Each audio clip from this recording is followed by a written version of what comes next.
A nor'easter screams across Boston. On a desolate waterfront, AK-9 named Zeus plants himself, pulling his grieving police handler toward a solid bank of snow. A 5-year-old boy is buried inside. The air is frozen. A small red firefighter toy is clutched in a blue mitten, and an $80,000 bank transfer is complete. Behind a cruel lie waits a plan to steal a silent child's inheritance. His aunt told him to wait for his parents. Parents who were already in heaven. One police cruiser on patrol is more than just routine. Inside it, AK-9 partner's nose will detect the one scent the wind couldn't erase. And when Zeus digs, the scene will shift from a frozen grave to a desperate rescue, and from a cold case to a fight for justice. The city of Boston was disappearing, consumed by a nor'easter that roared in off the Atlantic. The wind screamed down the narrow streets, sculpting canyons of snow. It was a night unfit for life. And inside a rattling 10-year-old sedan fighting through the unplowed streets, Lorraine knew this was the perfect night to commit a sin. She gripped the steering wheel, her knuckles white. Lorraine, at 42, was a woman who looked as if life had systematically sanded away all her soft edges. She was the younger sister of Caleb's mother, Era, but shared none of her siblings' remembered warmth. Her gaze flickered between the swirling vortex of snow and the small, silent figure in the passenger seat. In the passenger seat sat Caleb.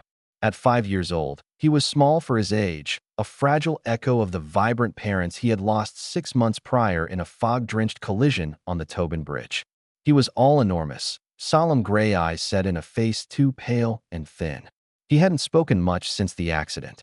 He wore a blue puffy coat and clutched a small worn toy firefighter in his left mitten, the last gift from his father, Mark. The car's radio crackled with storm warnings, interrupted by her phone.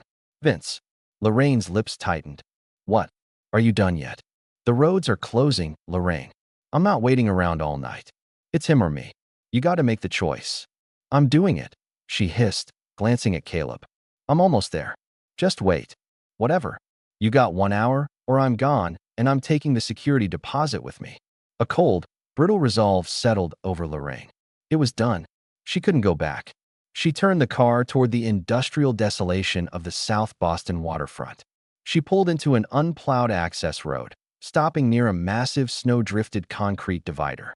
She killed the engine. Caleb, honey, we're here. Caleb turned his large gray eyes toward her, questioning but silent. We're at the special place, honey, Lorraine said, her voice acquiring a strange, syrupy quality. You know how much Mommy and Daddy loved you, right? At the mention of his parents, Caleb's expression shifted. A tiny flicker of hope ignited in his gaze. He nodded, clutching the firefighter toy tighter. Well, I have a secret, Lorraine whispered. They called me. They miss you so much. They did. His voice was a tiny rusty whisper, and used. Yes, they told me they're coming back just for tonight. They're coming to pick you up. They want to take you on a big trip to a place with no snow. She opened her door, the wind tearing it from her hand. She got out and pulled him through the knee-deep snow to the concrete divider. Now you sit right here, okay? You have to be a good, quiet boy. It's part of the magic. They want to see you all by yourself. It's the rules. But where are you going, Aunt Lorraine? I have to go get the car ready for them. I'll be right around the corner. You just wait. Don't move from this spot, Caleb. Promise me. I promise, he whispered, his eyes fixed on the dark, empty road. Lorraine walked back to the car. She got in, jammed the key into the ignition. The engine roared to life. For one horrifying eternal second, she saw him sitting perfectly still. Then he raised his small mittened hand and gave a tiny hopeful wave that Lorraine's breath hitched. A single hot tear scalded her cheek. She slammed her foot on the accelerator. The car lurched backward, turned, and sped down the access road. Within seconds, it was gone. Caleb sat alone. He pulled his knees to his chest, tucking the firefighter toy inside his coat. He was being a good boy. He was waiting. The snow began to fall faster, slowly covering the small blue spot on the concrete divider point 10 miles away. A Boston Police K-9 cruiser cut through the maelstrom. At the wheel sat Officer Jack Sullivan, a man whose face seemed carved from granite. At 40, Jack possessed a rugged, weary strength. His jaw was square, covered in a shadow of stubble. But it was his eyes, a piercing sharp blue, that told his story. They were the eyes of a man who saw the world exactly as it was. In the custom-fitted rear cabin, his partner lay alert. Zeus, a 6-year-old German shepherd, was a magnificent animal. His coat was a deep, rich sable. Zeus was not a pet. He was a highly trained officer, an extension of Jack himself. Tonight was about endurance. And for Jack, it was about memory. 3 years ago, on this exact date, a drunk driver had hydroplaned on a rainy street, and Jack's wife Sarah had never made it home from her nursing shift. Just another tour, Z. Jack murmured. Zeus's ear twitched in response. Jack was about to turn the cruiser around when the wind shifted violently. In the back, Zeus changed. His body went rigid. His head snapped to the passenger side window. His nostrils flared. A low, sharp whine vibrated from his chest. What is it? Jack slowed the cruiser, peering through the snow. Nothing. Probably a deer, Z, or a coyote. Settle. But Zeus did not settle. He escalated to a series of sharp barks, his front paws scratching at the armored window. This was his alert signal. It meant, I have found something human, and it is wrong. Jack trusted his partner implicitly. Okay, I hear you. He stopped the cruiser and radioed his position. The moment Jack opened his door, the storm tried to rip it from his grasp. The cold was a physical assault. Zeus bounded from the rear compartment and immediately went nose down, pulling hard toward the concrete divider 50 yards away. Zeus, heel, Jack commanded, but the dog ignored him, straining with a desperate, whining bark. Jack let the leash go slack and followed. Zeus reached the concrete divider and began to dig frantically, clawing at a large drift. Jack pointed his flashlight at the spot. Then, his beam caught a flicker of color, blue. No, he whispered. He dropped to his knees, shoving his gloved hands into the snowbank. He uncovered a shoulder, then a hood, then finally a face. It was a child, a little boy, pale as marble, his lips a terrifying shade of blue. Oh God! Oh God! No! Jack pressed 2 fingers against the tiny frozen neck. He waited, and then he felt it. Faint, thready, a pulse. He's alive, Jack roared. He ripped open his own coat, pressed the child's frigid chest against his own warmer undershirt, creating a desperate cocoon of shared body heat. He scooped the boy into his arms and sprinted back toward the cruiser, Zeus barking triumphantly beside him. Jack ripped the radio from his shoulder. K9-7 to dispatch. I need EMS. I have a found child, approximately 5 years of age, severe hypothermia, non-responsive but breathing. I am en route to Boston Medical Center now. Clear a path. He threw the cruiser into gear, the siren and lights cutting through the blizzard. The K9 cruiser fishtailed into the ambulance bay of Boston Medical Center. Jack was out, his coat still wrapped around the tiny, rigid form in his arms. He kicked open the glass door. I have a child, he bellowed. Unresponsive, severe hypothermia. Found abandoned. The ER converged. A team led by Dr. Elias Vance intercepted him. Trauma 2 now, Vance ordered. They transferred Caleb to a gurney, which swung through double doors with a pneumatic hiss. Leaving Jack alone in the hallway, he was back in this exact building. This same ER. 3 years ago, he had stood in this very spot, covered not in snow, but in rain and his wife's blood. He backed against the wall, sliding into a plastic chair, his head in his hands. Officer Sullivan. A woman stood before him. She was in her late 30s with dark curly hair pulled back from an intelligent, empathetic face.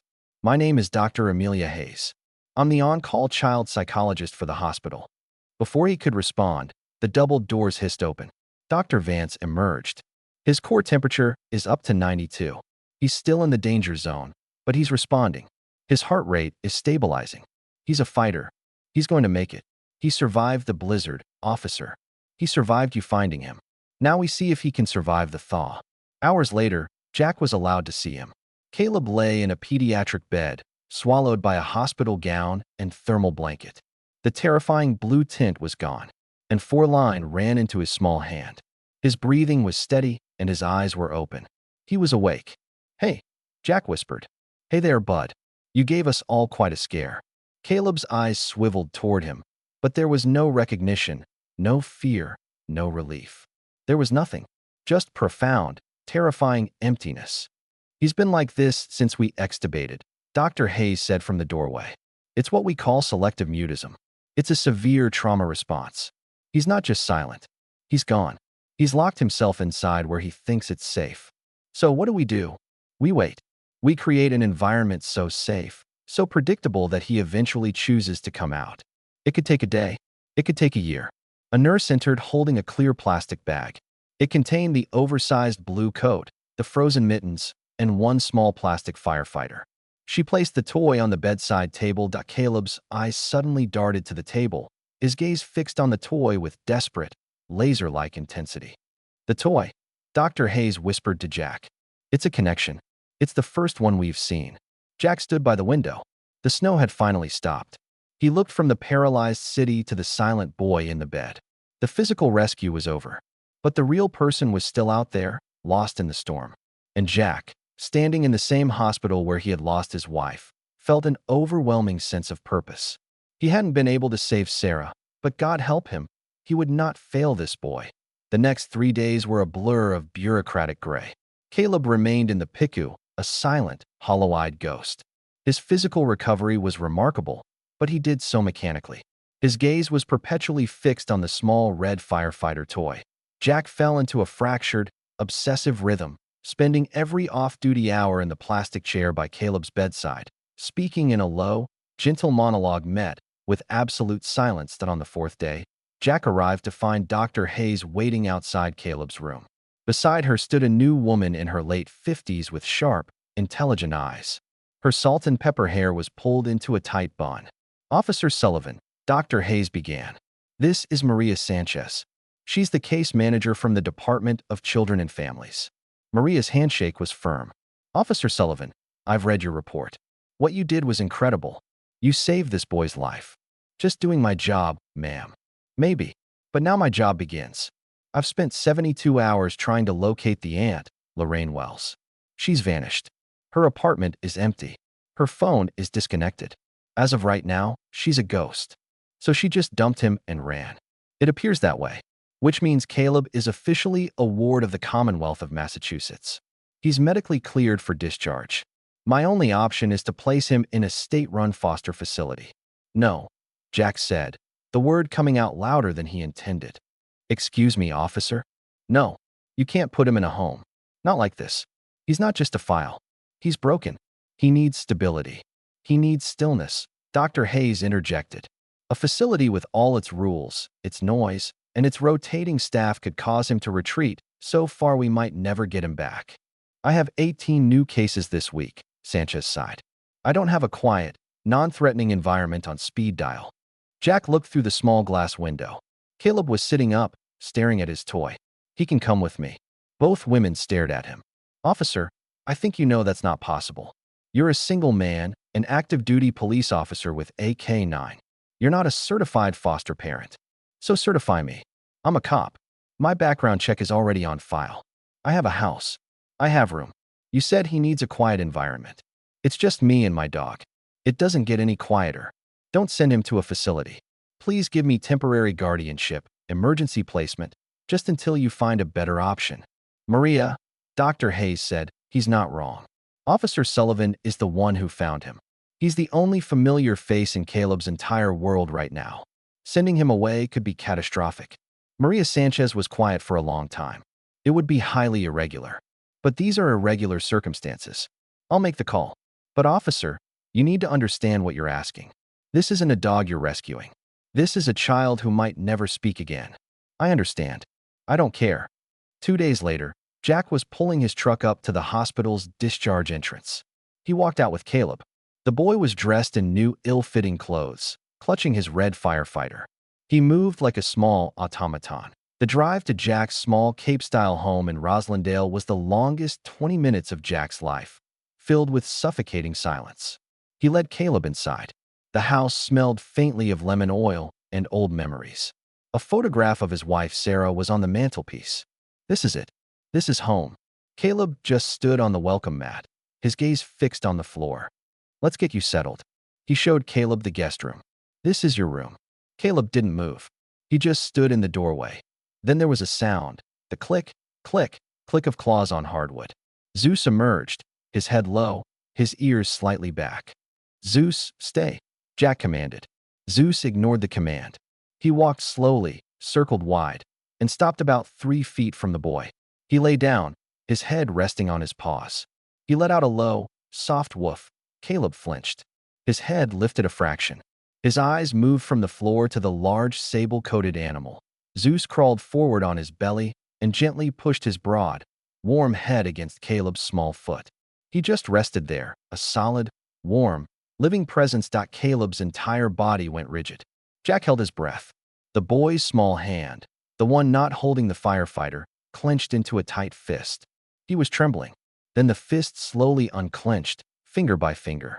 Caleb's small, pale hand reached out and rested it on the dog's shoulder. He didn't pet. He didn't stroke. He just made contact. Caleb's eyes closed. And for the first time, Jack saw the faintest trace of relief. Jack stood in the hallway, his heart aching as he watched a traumatized boy and a working dog begin a silent, profound conversation. The thaw had begun. Weeks passed. Life settled into a fractured routine. Caleb would emerge each morning, eat mechanically, and spend hours sitting with his hand buried in Zeus's thick fur. He made no sound, left no mess, asked for nothing. Jack's frustration found its outlet at the precinct. The official investigation into Lorraine Wells had hit a wall. He stood facing Detective Mike Ollie. "Jack, I'm telling you, the case is cold," Ollie said. "The woman's gone. Credit cards went dead the same day you found the kid. Phone is a burner. She's a missing person and not a high-priority one. The kid's safe. That's the win." "That's not a win, Mike. That's a loose end. She committed attempted murder. We can't prove she intended for him to die. The case is on the back burner." "I'm sorry." Jack walked away, a cold, hard knot of anger in his gut. He realized that if justice was going to be found, he would have to find it himself. His off-duty hours became a secret second job. He used his badge to get into Lorraine's apartment. Under a pile of junk mail, he found a final notice from a storage facility and a crumpled bank statement from a small credit union. The storage unit was a dead end, but the bank was the key. A contact ran the account number. It was a trust set up by Caleb's parents.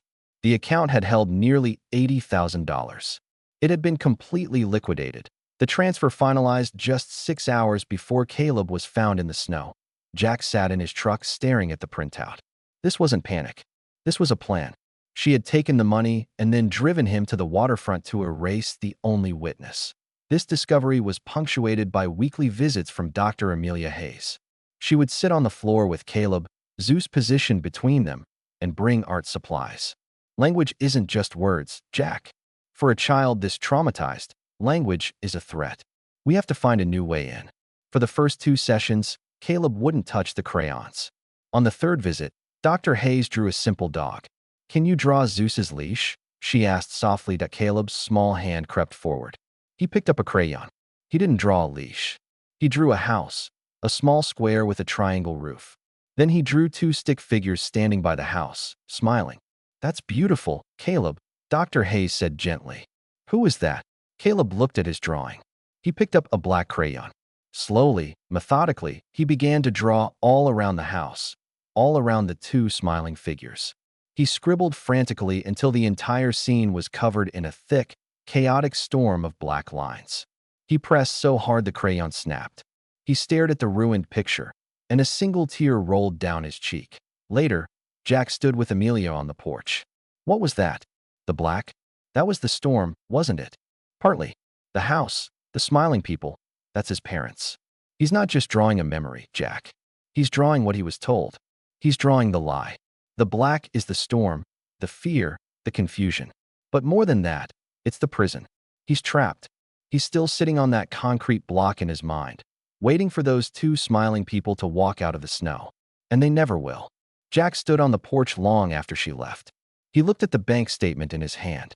This was not a cold case anymore. This was personal. 2 months passed. The city began to thaw. In Jack's small house, a similar, hesitant thaw was underway. The silence remained, but it was no longer brittle and terrified. It had become a language. Caleb had learned to navigate the house. His hand no longer clenched around the firefighter toy. His eyes would occasionally lift, tracking Jack's movements. He had even emitted a tiny puff of air, almost a laugh, when Zeus sneezed loudly. Caleb was healing. His entire world, his entire sense of safety was now linked to Jack and Zeus. The fragile peace shattered on a Tuesday. The knock on the door was sharp, official, metallic. Zeus was on his feet instantly, moving between Caleb and the door. Caleb flinched, his eyes wide. Jack opened the door. A man in a rain-soaked trench coat stood on his porch. "Officer Sullivan, you've been served." Jack stood in the doorway, the envelope heavy in his hand. He shut the door and tore it open. It was a summons. A petition filed by Lorraine M. Wells. She was petitioning the court for the immediate return of Caleb to her custody. Jack's vision narrowed. He called Maria Sanchez. "She has a right to petition, Jack. The state favors reunification." She was his legal guardian. "Right now, on paper, you're just the emergency foster placement. She's the blood. She stole from him, Maria. She left him to die. And you will present that evidence at the hearing. But Jack, get a lawyer now. You're not a cop in that room.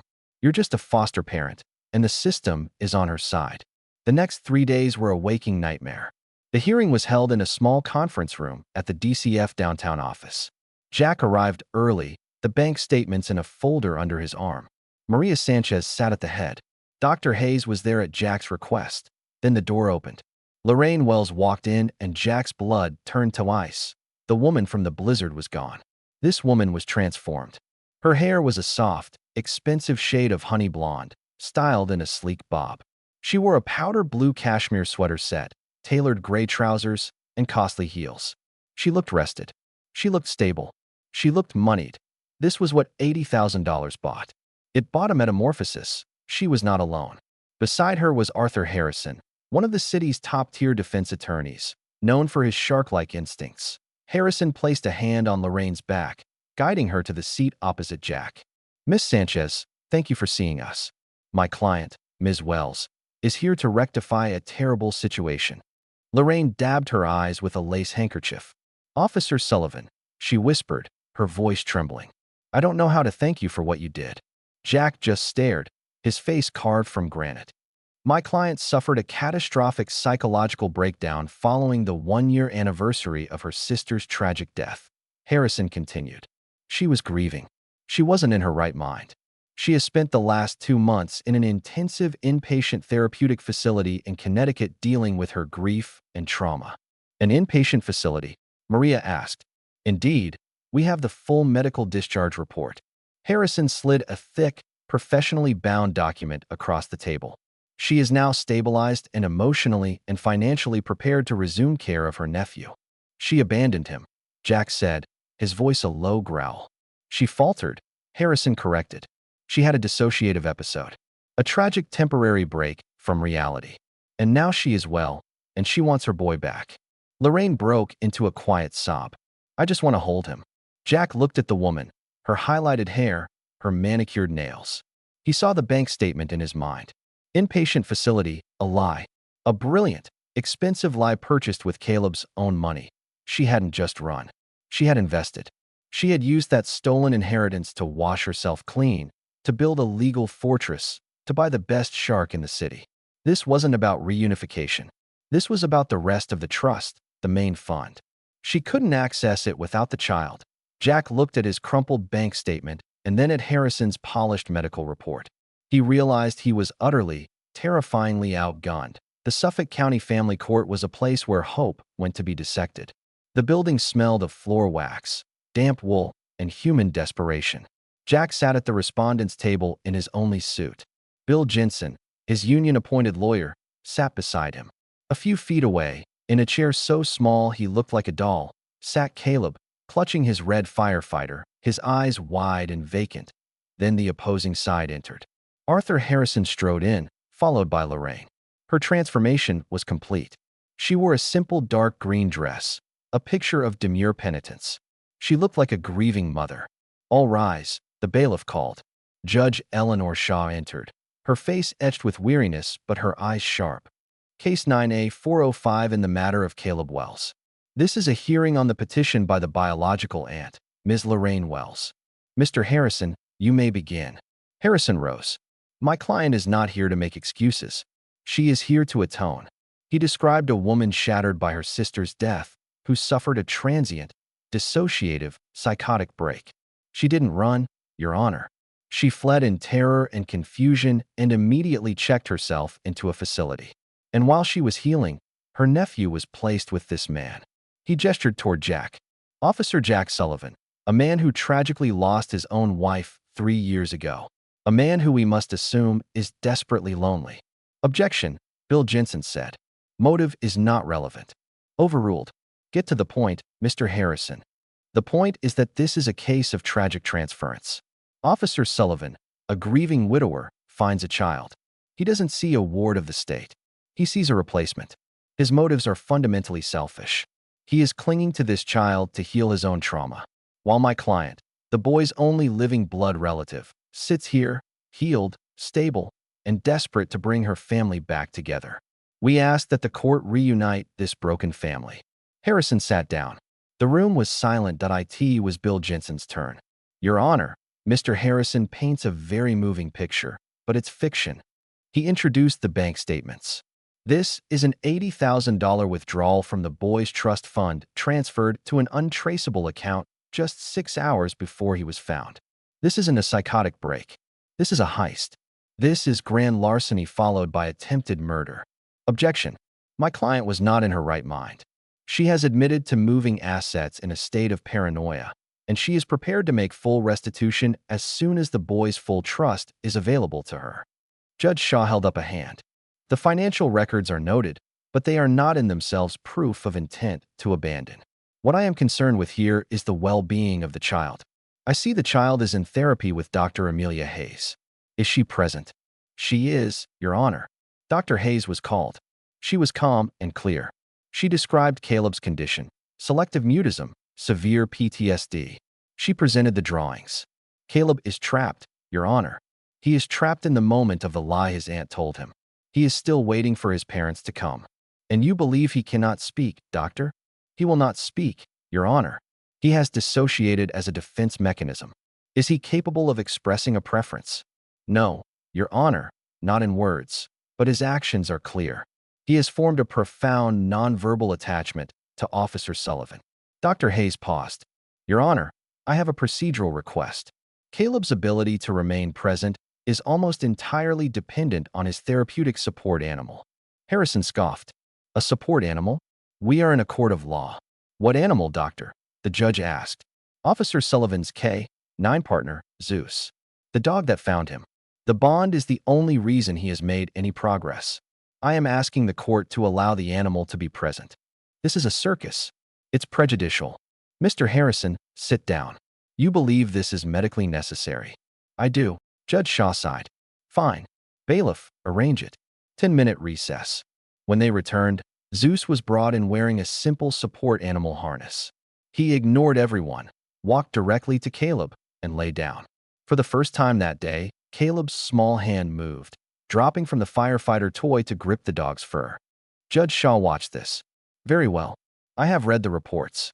I have heard the arguments. While the financial allegations are troubling, the law prioritizes reunification. My ruling is, Your Honor, please. Lorraine stood up, her voice breaking. Please, may I just speak to him? He doesn't understand. Caleb, please. Before the bailiff could stop her, she took 3 steps toward the respondent's table. She knelt down, putting herself at Caleb's eye level. Ms. Wells, return to your seat, the judge commanded, but Lorraine ignored her. Caleb, honey, look at me. It's me. It's Aunt Lorraine. Her voice dropped into the same syrupy whisper. I'm here, baby. I came back. See, I told you to wait. Mommy and Daddy, they couldn't come. They were too late, but I'm here. I came back for you. Let's go home, sweetheart. She reached out, her manicured hand moving toward his face. Zeus let out a low, guttural growl. Don't touch him. Caleb's body was shaking.